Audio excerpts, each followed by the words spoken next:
everybody. Alex Newman here with The New American, and I am with Chris Wyatt, a retired colonel from the U.S. military. Also spent a lot of time doing intelligence work. He's also the CEO and the principal of the Indaba Africa Group. He's got a lot of experience in Africa and all around the world. It's just incredible the amount of travels he's done. Chris, thank you for being with us. Well, it's my pleasure. Thanks a lot for inviting me. It's a pleasure to be here.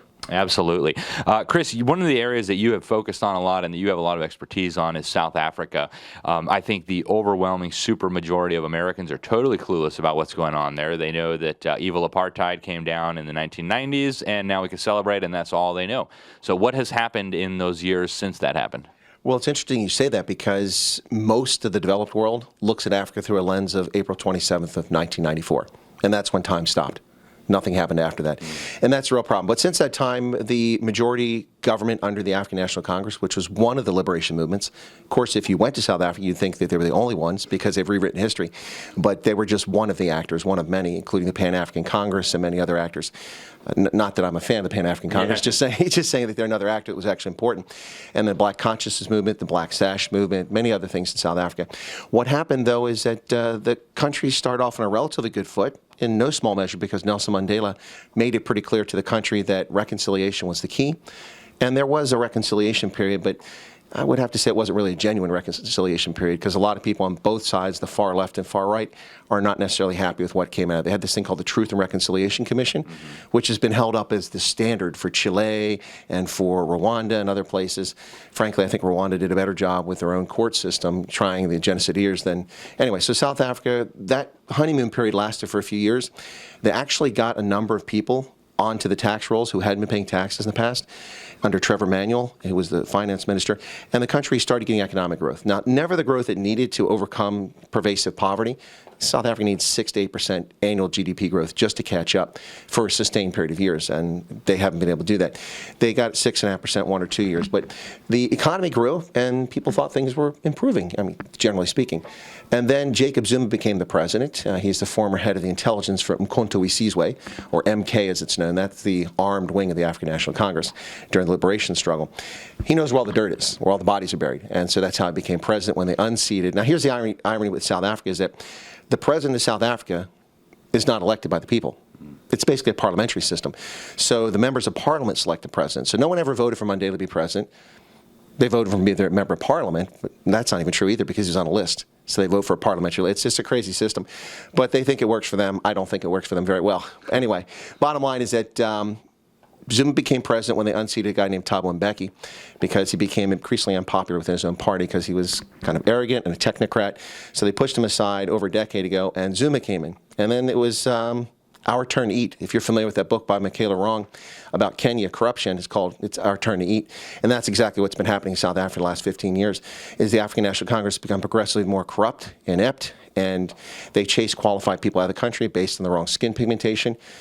Most of South Africa's best talented engineers in electrical field and things like that are working in France in the nuclear industry or working in Japan and have gone abroad because they've been chased out of jobs. And this is important because much of the economy is controlled by the government. It's ostensibly a capital market-based system, but in reality it's not.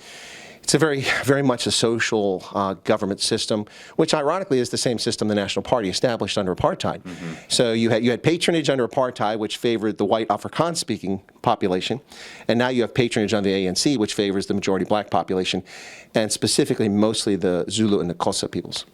It's crazy. And there's been more and more in the South African press and in the South African government about it's time to go into the next phase of the National Democratic Revolution. Now we need to start expropriating land, farms, businesses, capital, shares, I mean, everything.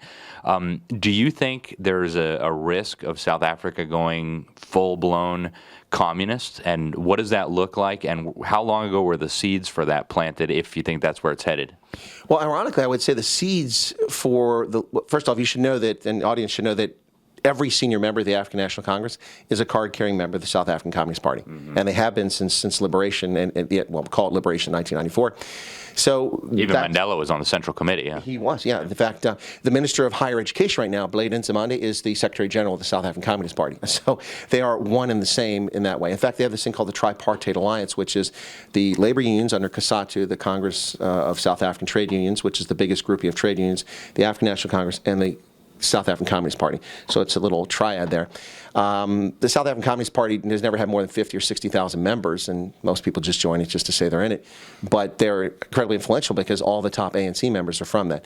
But this National Democratic Revolution you're talking about, I don't know if that's genuine. I just think that the ANC, I mean, when I say I think, this isn't just, I'm just pontificating here. It's actually analysis and experience here, is that from my perspective, the ANC has just become such reprobates, and they're not willing to deal with corruption in their midst. I mean, during the pandemic, we've seen pervasive theft of state funds, and it's been enabled by international lending institutions. The International Monetary Fund gave $4.3 billion in 2020. The African Development Bank gave $285 million. And the new BRICS Bank, or the new development bank, the BRICS Bank, which they're a member of, gave $1 billion. So that's 5.6 billion, or 90 billion rand at the time.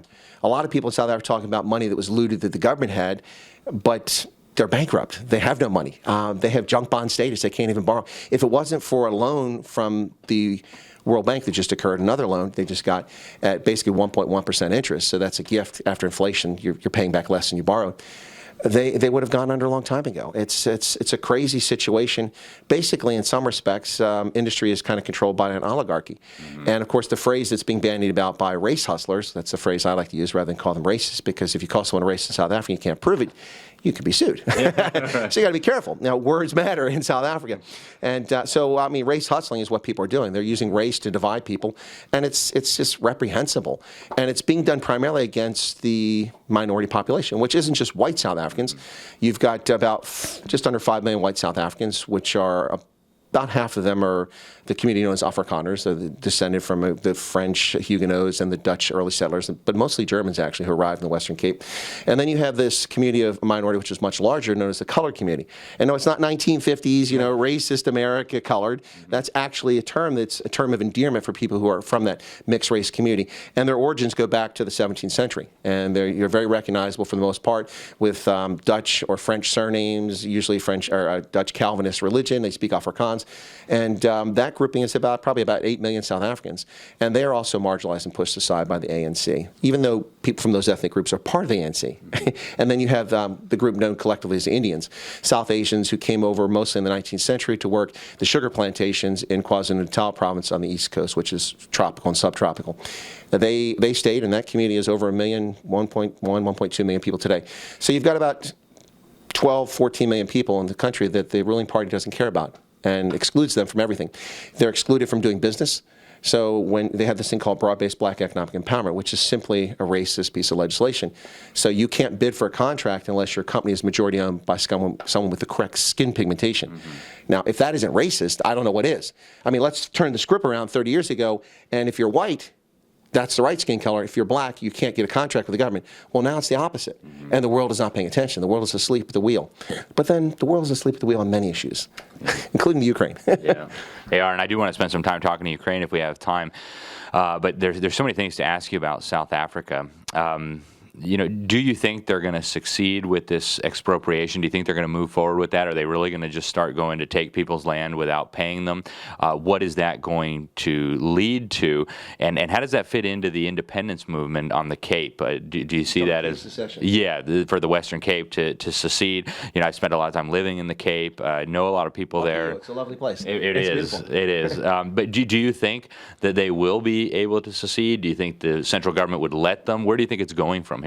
Okay, well, let's start with the Cape secession, then we'll come back to land expropriation, which is a fairy tale in itself, which is going to irritate a lot of my hate-wanking people that watch my program. I like to call them hate-wankers.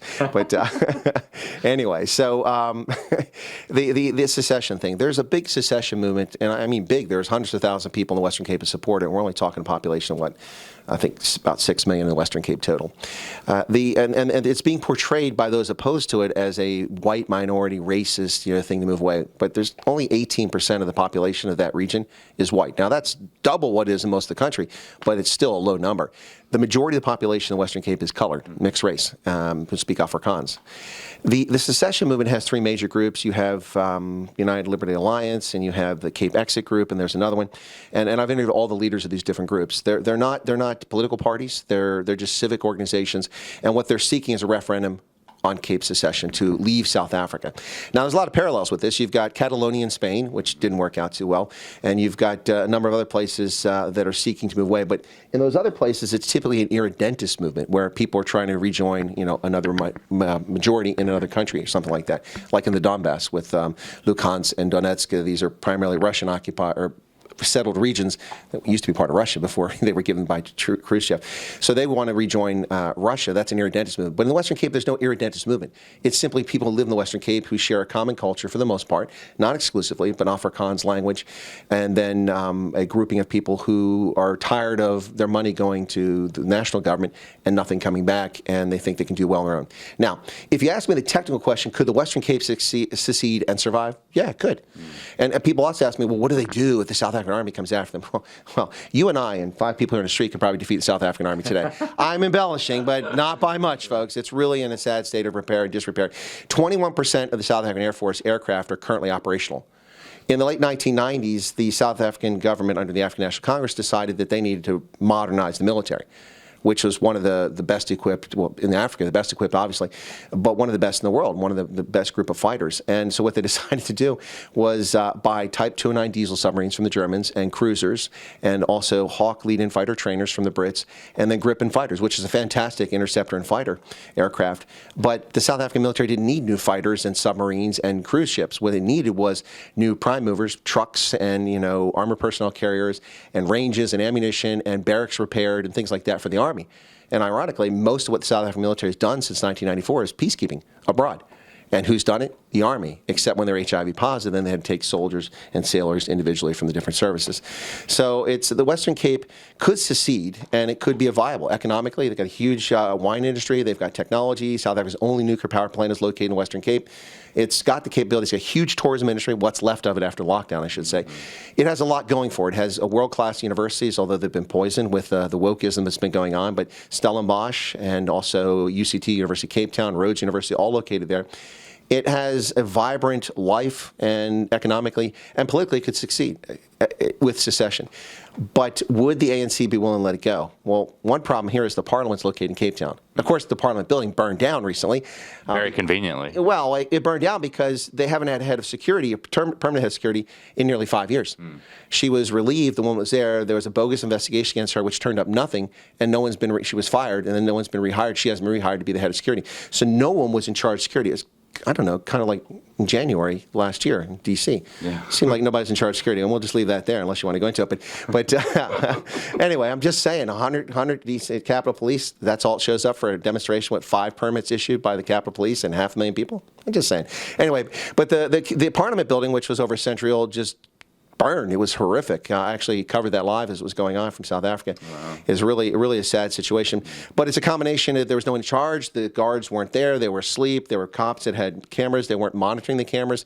And the place burned for like 3 hours before anyone even discovered it. Initially, the government tried to cover it up and say, well, no, the firemen responded within 6 minutes. True. 6 minutes from the time someone finally notified them, 3 hours after the fire started. It's a sad statement. So the Parliament would have to relocate from there. Another question people goes, well, what about the Navy? Because the Navy headquarters for South Africa is in Simonstown, which is in the Western Cape. Lovely area, by the way. That's where the little penguins are at, if you're in South Africa. They just waddle around down there. But the Navy, that's a very simple thing. The Western Cape say, we don't want your ships. They're poorly maintained anyway. Just take them over to Durban or Port Elizabeth, and you can have them. And as far as the military, there's plenty of people in the Western Cape who served in the military, even the previous military or the current military, that could form a police force and military. So it's possible, it's viable. The question is, would the ANC allow it?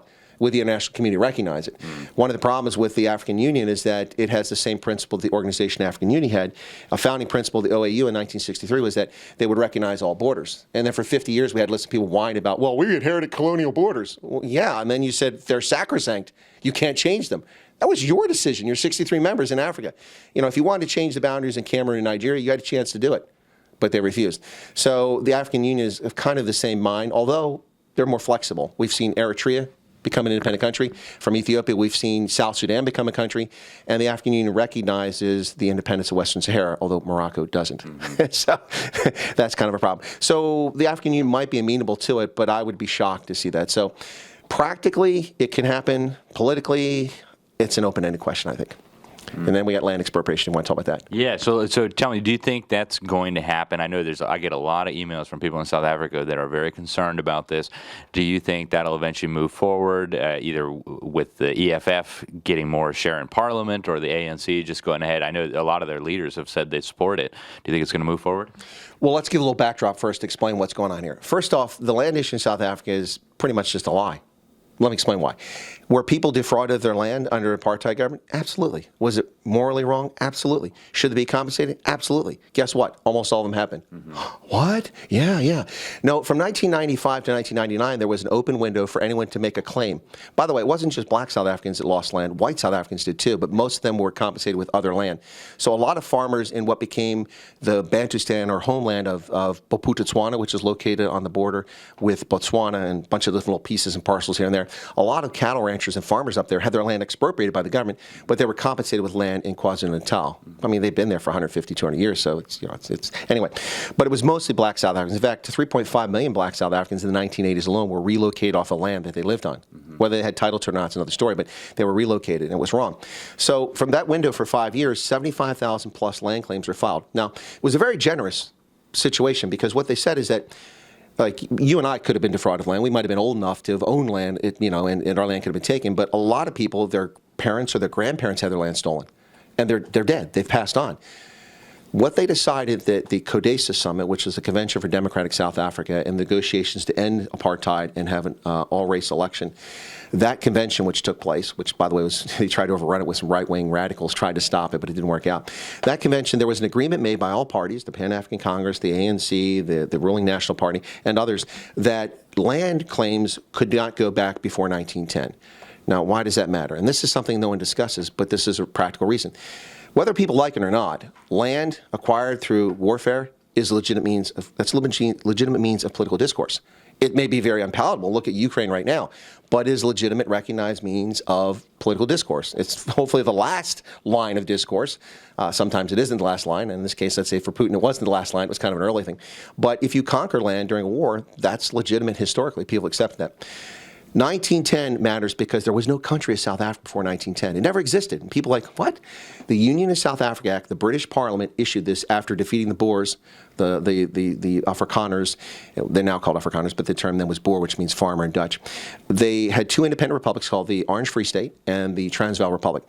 Though they fought two wars against the British, the first time they were successful, and then they fought a Second War, which was the most famous one from 1899 to 1902. It was mostly a guerrilla war, open battles. The Boers defeated the Brits repeatedly, but they were numerically inferior, so they were worn down, and they resorted to guerrilla warfare. The Brits, in response, resorted to the first modern concentration camps, arresting their wives, their children. We had thousands of children and women and elderly die in concentration camps from typhus and dysentery and starvation. It was horrific, and they weren't alone.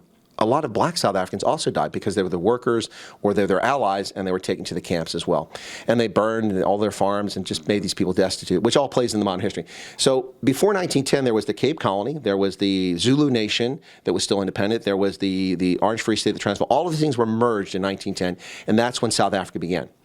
So that's the modern date. So all these parties agree that anything before 1910 is the sands of history. It's all sands through the hourglass. And that's legitimate in my view. You know, I mean, we can't go back to, 1600, whenever, when Montezuma was defeated and say, give the land to the Aztecs. That this isn't going to work in the modern context. And by the same token, you can't go back to, 1300 or 1100 in the Baltic states and say, those Teutonic Knights took our land. It's ours. I mean, people won't admit that the Jews were chased out of Israel and they have a 5,000-year title to it. They won't accept that. So why will they accept these other things? Anyway, so it was a good decision, I think, and it was a pragmatic decision. And most of those claims have been settled. Now, they were settled through financial compensation mostly, which, was it enough? That's another question. I would agree it wasn't enough to compensate people for their land, because some of this land is quite valuable now, but at least the approach is there. When Zuma became president, another window opened up as illegitimate. They had 141,000 additional claims that were put in. Most of them are fraudulent or duplicate claims people put in the past that they weren't happy with the outcome. So the system has been clogged up. But the bottom line on land is that there's a mechanism in the South African Constitution right now. It's been there all along. It's in the Constitution since the late 1990s. They can expropriate land whenever they want with compensation. But they don't want to pay for it. Yeah. They don't want to pay for it. And so that's the problem. They don't want to pay for the land, and that's a real issue here. It's just more, our turn to eat sort of thing. Here's the other thing. The ANC says they want to put 1 million black Africans on farms in a few years. The rest of the world is reducing the people working on farms with mechanization, automation, and becoming more efficient at food production. They want to put people, in my view, in perpetual poverty. We're having small-scale holdings instead of being large industrial farmers.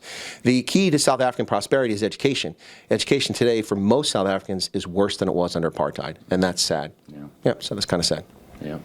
Yep, there's a lot of things. Life expectancy has gone down quite significantly. It's quite interesting.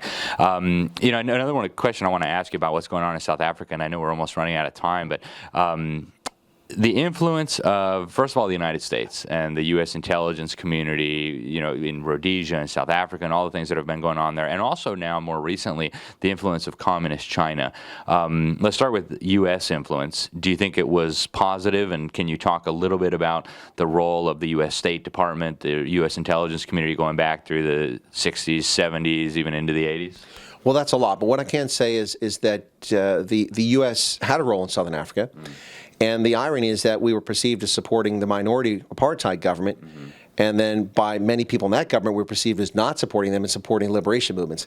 The sad irony for all of this is that the liberation movements across Southern Africa, kind of like Diop in Vietnam, he actually approached the United States. They wanted to ally with the U.S. when he was fighting for independence in Vietnam from the French, and we had an American Army officer that was there, and it didn't happen. It's perhaps historically unfortunate, never happened. Vietnam would have rolled out differently potentially, but I don't even know if geopolitical would work. But same thing in South Africa and Rhodesia and Southwest Africa, which became Namibia, and Mozambique and Angola.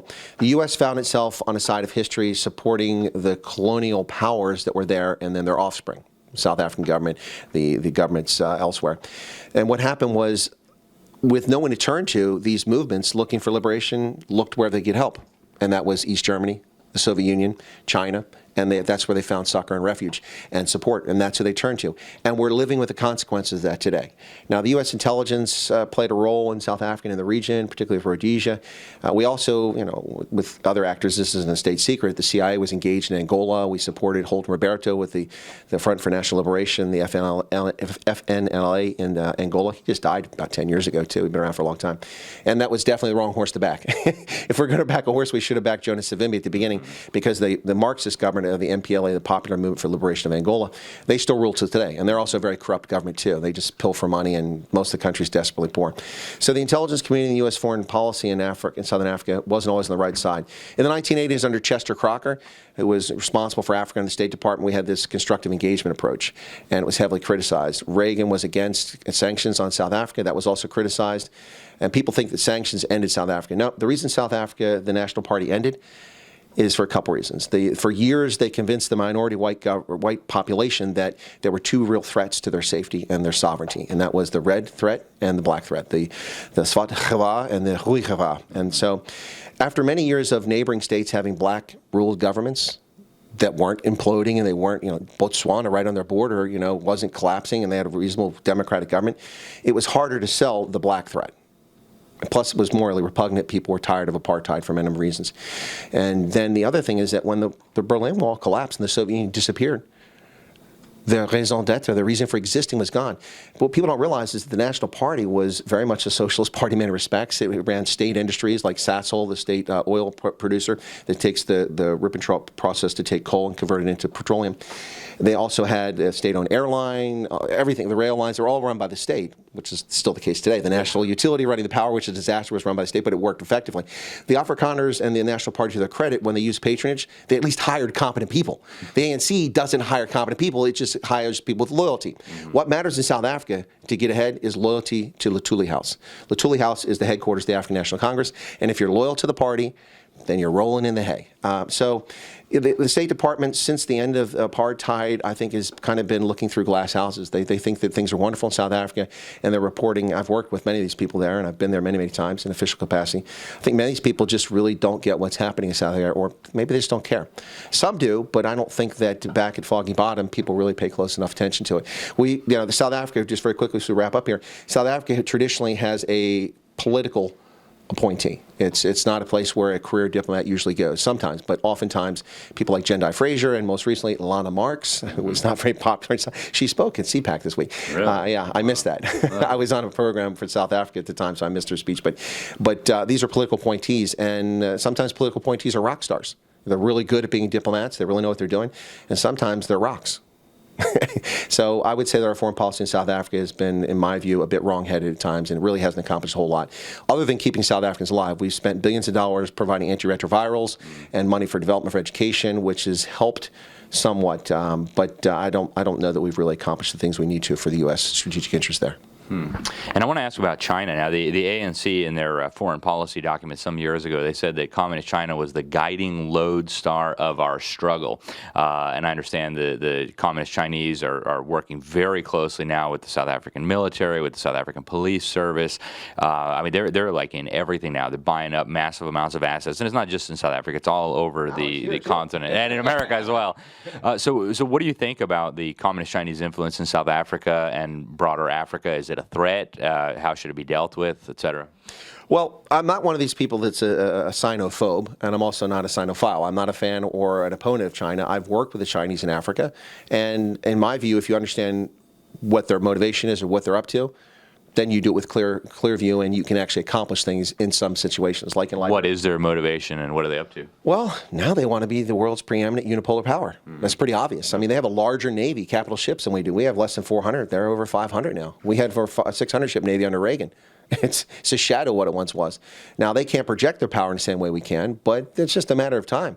I mean, we've been busy sponsoring their entry into the World Trade Organization, knowing full well that they would never follow the rules and break them with informal tariffs and barriers and formal tariffs and barriers, bans on imports. You know, they've been breaking all the rules, and no one's held them to account.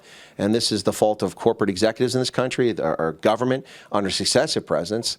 Bush went along and did the same with this. Obama deep into this.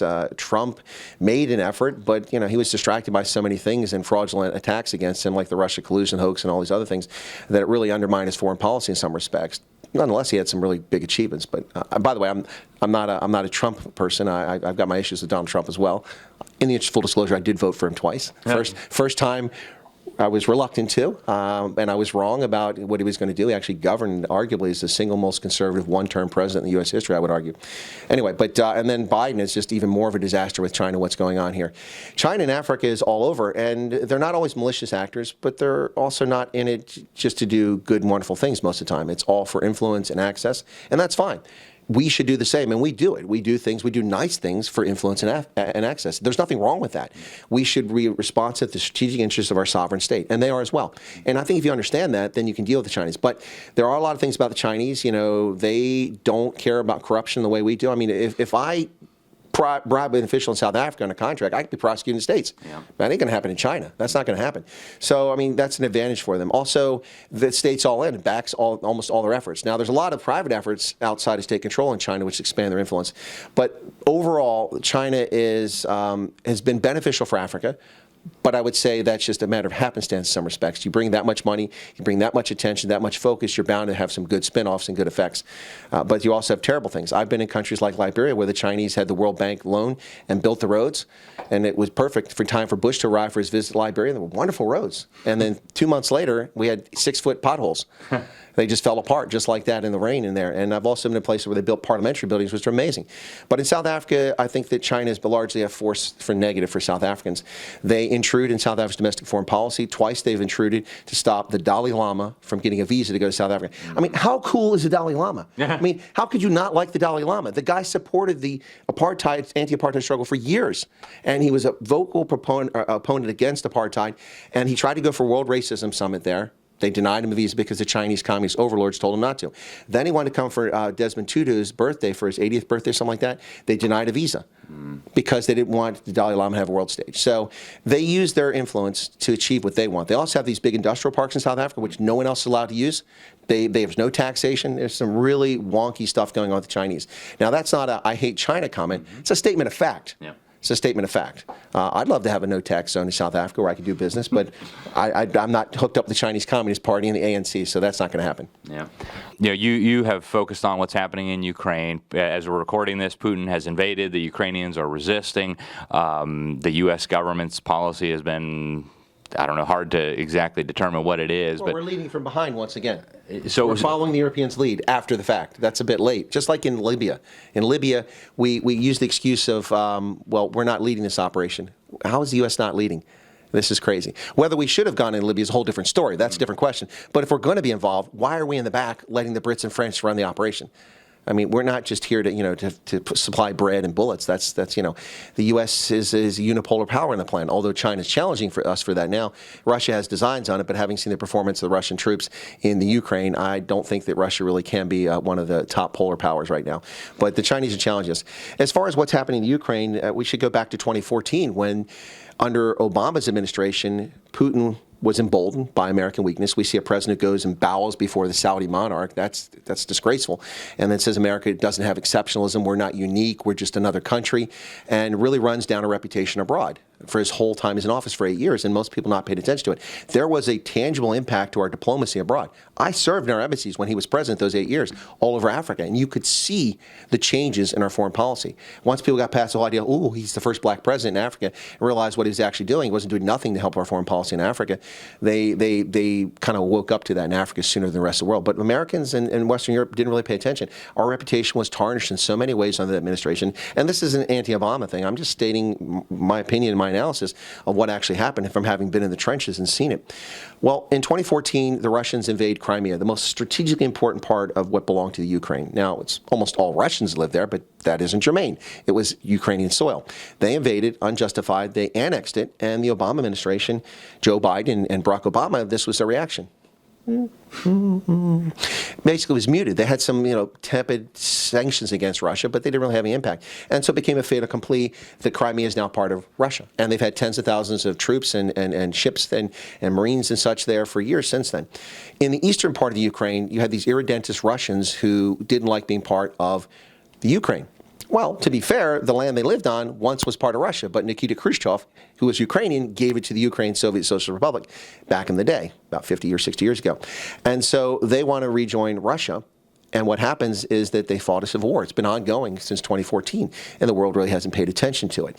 And in fact, it was a civil war that included Russians disguised as local nationals coming in, fighting in the conflict, and bringing in advanced weaponry, including air defense systems, which shot down a commercial airline. I think it was a Malaysian airline, if I'm not mistaken. Killed over 340 people, if I recall correctly. And, you saw pictures of people still strapped in their seats landing, and it was horrific. And what did Obama do? Nothing. No response. The actions that are finally being taken in the past couple days, being led by the Germans of all people, who are really going to pay a price for this because they're so dependent on the energy coming from Russia. They're the ones that finally taking action to do something about what the Russians have done. But this is all belated. Last year, within 60 days of Joe Biden becoming president, Putin moved 70,000 troops to the border with the Ukraine. And what do? Nothing. No sanctions, no threats, no discussion, no outrage, no New York Times and Washington Post, endless articles about Russia's aggressive stance. Nobody even knew. I mean, I'm not going to put you on the spot and ask you, but did you guys know that we had 70,000 Russian troops move to the border in March of last year? Probably not. Because the media, the fake stream, lame stream, media cover this stuff up, and the administration didn't talk about it. They're too busy telling people to put facial coverings. That's their answer to everything. Wear a diaper. We'll solve world peace. Come on, man. Seriously. Now, and so nothing happened. So what does Putin do? He's emboldened. And now people who watch my program say, "But Chris, you say that he wasn't going to invade." No. What I said is, if we had legitimate reporters, the White House press room, these would have been the questions asked over the last 3 months. So, President Biden and Jen Circleback, as I call her, Brokeback Mountain there. And also now we know her as Peppermint Patty, but Jen Psaki, whom I knew in the State Department. But so between her and Joe Biden, these are the questions should have been asked. Mr. President, you said that 127,000 troops around the border of the Ukraine from Russia would be the largest invasion since World War II. But what about the 300,000 Chinese who crossed the Yalu River in 1950 and pushed back UN and U.S. forces below 30th parallel? That was bigger. What about in 1973 when 900,000 Arabs and 4,000 Cubans invaded in the Yom Kippur War and attacked Israel? That's larger than the 127,000. And what about 1979 when 200,000 People's Liberation Army troops came across the border and invaded Vietnam? Or 1980 when 150,000 Iraqis invaded Iran? Or here, and this one I can attest to personally because I was there. What about 1991 when 670,000 coalition troops from 43 countries, 470,000 American troops, including me, invaded Iraq to recapture Kuwait and the threat against Saudi Arabia? And just one more, and these aren't all the wars, but what about 2003 when 177,000 coalition troops invaded Iraq? The point is that why are people asking that question? It was a stupid thing to try to scare people and turn against Russia. Not that we should be for Russia, but these are questions that deserve honest answers, and this administration wasn't being honest about it. That's just one example of how they're not honest about stuff. The list goes on and on. It's just absolutely crazy. But I mean, the story they told us. So what I told my audience is that if I were in the White House press room, I'd be asking questions like that. You know, and here's the other question. And no one can answer this clearly today. And you know why? Because in the intelligence world, the most difficult thing to figure out is intent. We can figure out troop movements, we can figure out moving target indicators, and maybe satellites, maybe we have those, we can do that. I can neither confirm or deny that. But anyway, well, Carter said we have them, so I guess I can confirm that. But anyway, but the point is that you have all kinds of information which you can turn into intelligence with analysis. But anyway, I can go on for this for hours. It's very frustrating. It's very frustrating. But intent is almost impossible to prove unless you know the person, and even then they could be deceiving you. So how do we know what Putin's intent is? And that's a question that should have been asked. When the last 3 months, Biden and Psaki have been saying, hey, he's going to invade, he's going to invade. Now we know he's going to invade for sure. This was a question, and I asked this question, if I'd been in the White House press room, why? What does he gain from invading? What does he gain? Russia is stating that they want Ukraine not to be a NATO member, and they want NATO further away from the borders. Well, if he invades Ukraine, not only does he have the Baltic states of Latvia, Lithuania, and Estonia on his border, now he's moved hundreds of miles further west, and he has NATO right next to him in Poland and Romania. That makes no sense. Ultimately, I don't know what his goal is here, but I suspect he probably would like to fix the borders a little bit at a minimum and take the eastern third of the Ukraine up to the Dnieper River, which would be more of a natural physical barrier. And, I don't know. But they've never addressed his intent, why he would do it. Now we see Condoleezza Rice saying, I think he's... this isn't the Putin I knew. I met with him many times, and he seems a little off kilter here. Maybe he is. Maybe he's gone wacko, maybe he wants $1 billion. I don't know. But Dr. Evil. But the point here is that intent, why aren't they answering that question? Because they don't know, or the narrative won't address the narrative they want to push. And this is what's frustrating. The U.S.'s approach to Ukraine has been completely broken, and now I'm watching people like Alexander Vindman appear on CNN as experts on this, and I'll just stop it there. Very good. Chris, this is some fascinating analysis. You have a show that you do. What's the best place for people to find that? How could people find it despite YouTube's efforts to hide you? Well, YouTube makes a big effort to hide me. I have taken to using a program from the Australian Penal Colony known as Linktree. You can find all my social media there, my published articles and my social media accounts. But for now, until PooTube comes after me again, I affectionately call them PooTube. Sorry if that offends you. But you can find me at Chris Wyatt or Chris Wyatt Africa on there, and I cover everything under the sun, a variety of topics: economics, culture, language, music, history, political science, take your pick. Focus is on Africa, but I also cover the world and do U.S. politics and any breaking geopolitical story. So I've done extensive coverage of Myanmar when the press has forgotten about Myanmar and the military junta that took over on February 1st of 2021. What are we doing there, Joe? We're not doing anything about Myanmar, are we? Central African Republic, Mozambique, the Cabo Delgado situation. The list is endless. And so I cover those things, and I also focus on the U.S. for my audience. But Chris Wyatt Africa on YouTube. I'm on Odyssey and Rumble as well, and I'm published in some sites in South Africa like morningshot.co.za. So for you Americans, that's ZA. Very good. Well, Chris, thank you so much for sharing with us. Thank you for being with us, and we'll look forward to talking to you again. It's my pleasure. Thanks a lot, Alex.